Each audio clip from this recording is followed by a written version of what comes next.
Hello and welcome to part 1 of this two-part guide to the use of what in Warframe is called Statsticks.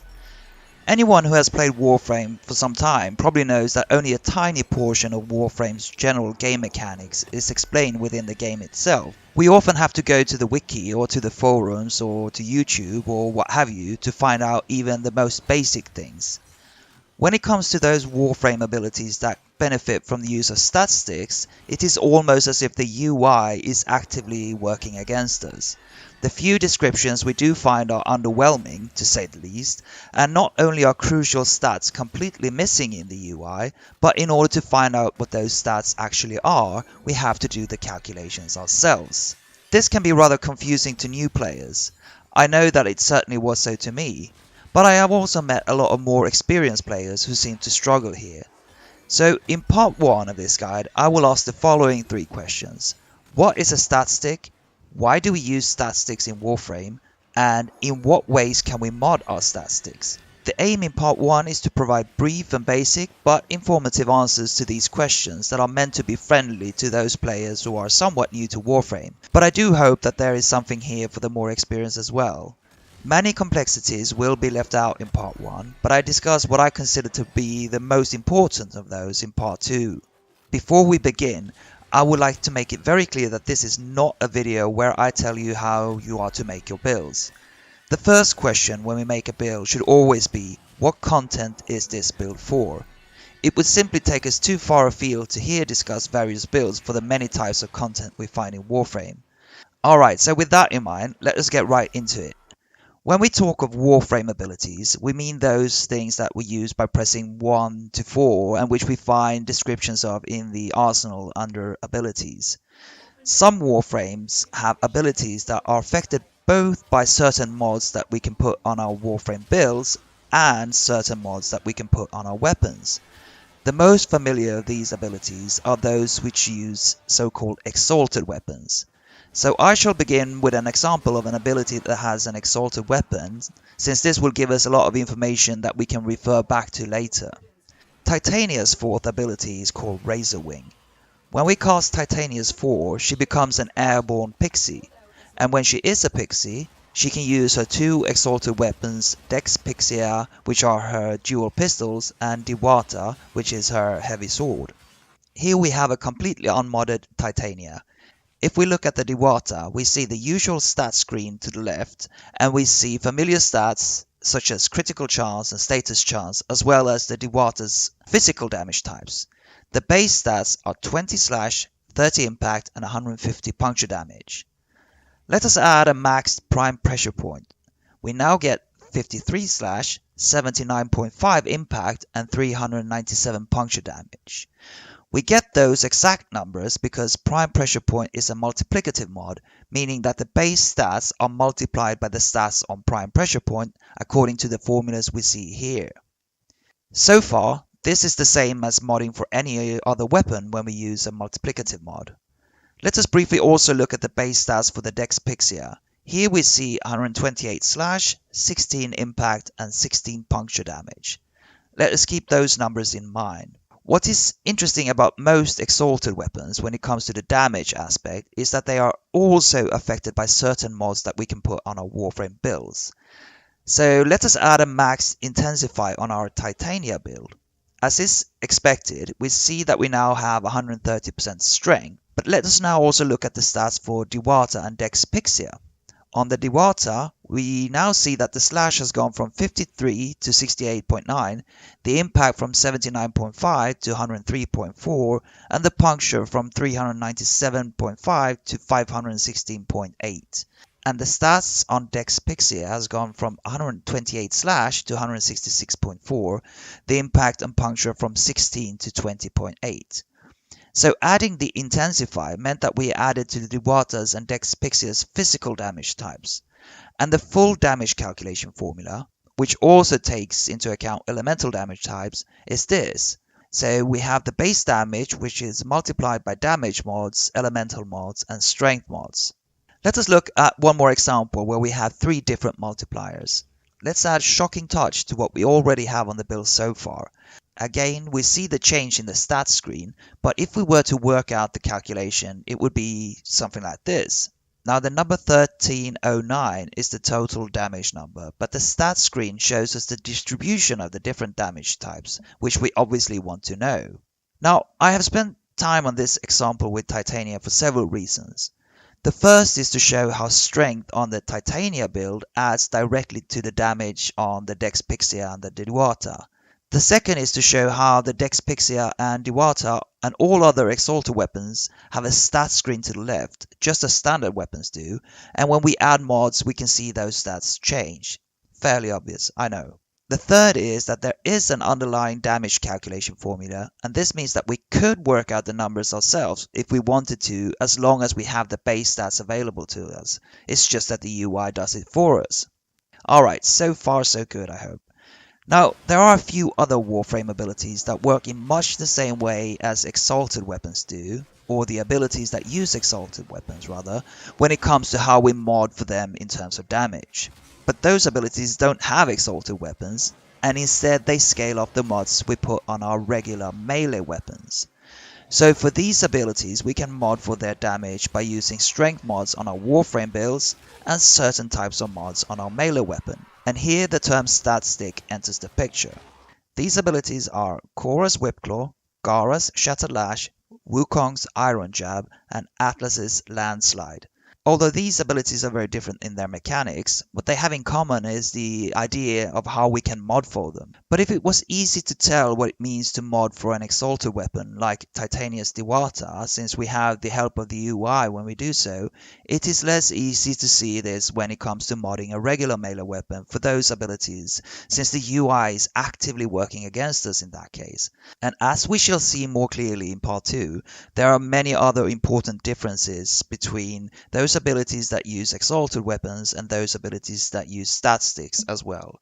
Now, let us first of all look at the relevant stats for the abilities we are interested in. As I said, it is obvious that these abilities differ widely in their actual mechanics, and they also differ in terms of how they synergize with each Warframe's other abilities.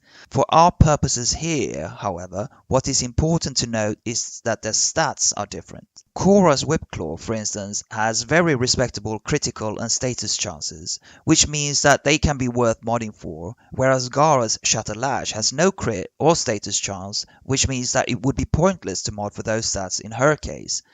The way we mod for Whipclaw is therefore most likely going to look very different from the way we mod for Shattered Lash. Alright, I said that the UI is almost actively working against us when it comes to modding for the abilities we consider here.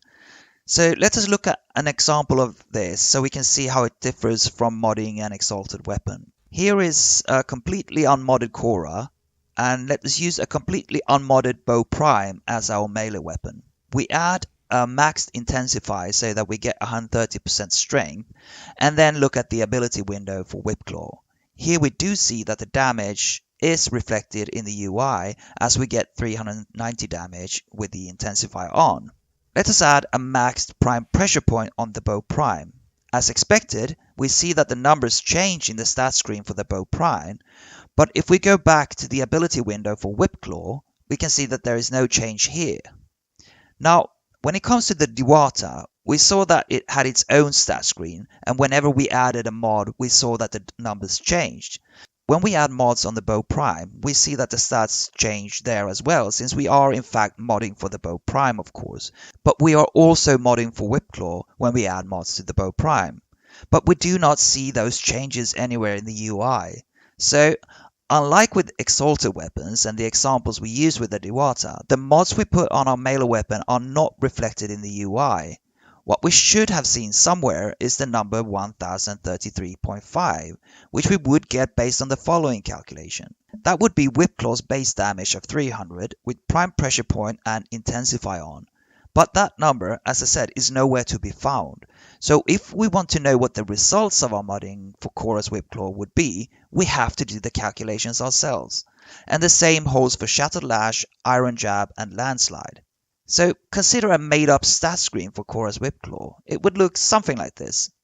The important thing to bear in mind here is that if we want to mod our melee weapon for Khora's Whipclaw, we are now to consider only those stats that show on our modified stat screen and not the bow prime's own stats. And let us now replace the bow prime stat screen with our modified stat screen and add prime pressure point, sacrificial steel, and organ shatter. Since the stat screen here is obviously made by me, we do not see any changes in the stats. So if we want to know what the stats are after we have added those mods, we simply have to make those calculations ourselves. And if we do get the following.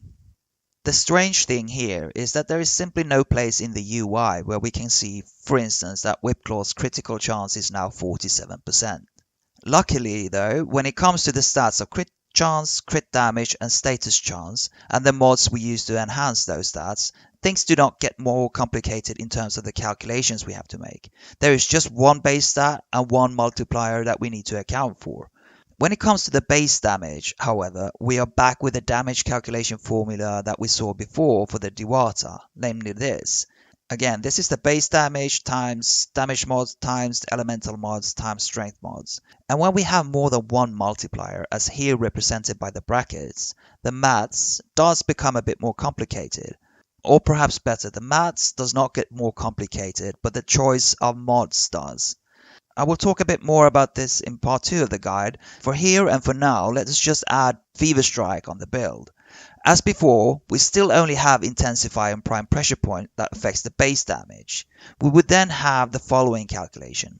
So with only those 3 mods on, all of a sudden, Whipclaw's damage is starting to look a bit more respectable. But as before, looking at the ability window for Whipclaw, we still only see the silly 390 damage number. And for any new player who see this for the first time, they are likely to think, well, that's not much. Why is this a good ability in the first place? Alright, so let us pause here and consider the questions that we started out with. To our first question, what is a Statstick? I think we can reply in something like the following way. The term Statstick refers to a melee weapon when that weapon is used to modify and enhance a Warframe ability in such a way that we disregard the melee weapon's own stats and focus instead on the stats of the Warframe ability itself. This also gives us a ready answer to our second question, why do we use Statstick in Warframe? Which would be something like this. We use Statstick in Warframe to modify and enhance certain Warframe abilities that otherwise can only be partially enhanced by stats on our Warframe build. In our case, strength. And to our third question, how do we mod our Statstick? We can give an answer along these lines. We mod our Statsticks by using only the types of mods that enhance the particular ability we are modding for and not the melee weapon itself. These are just the very, very basic answers to those 3 questions, and especially the third answer needs a lot more elaboration. There are many intricacies and complexities here, and I will discuss some of them in part 2 of the guide. My aim here so far has only been the very limited one of preparing those players who are new to Warframe for those complexities. Now, it is a very strange thing that so little of even this basic information is to be found in the game itself, or in the UI itself. Nothing in the game prepares a new player for the use of melee weapons as proper Statsticks. The fact that the real numbers are nowhere to be found, that we have to make calculations ourselves, is just a bit baffling to me. And also, when I have asked a few friends of mine who are very experienced Warframe players whether they ever did those calculations themselves, none of them said that they did. But as I said, there are many complexities here still to be discussed, so in part 2 I will talk about some of those. I will there start with a full example build and do all the calculations for that build. A very important difference between exalted weapons and normal weapons used as Statstick is that we can use ribbons and we can use weapon ornaments. This very fact makes it so that some melee weapons are more apt to use as Statstick than others. But anyway, and for now, I thank you very much for watching and I hope to see you in the next video.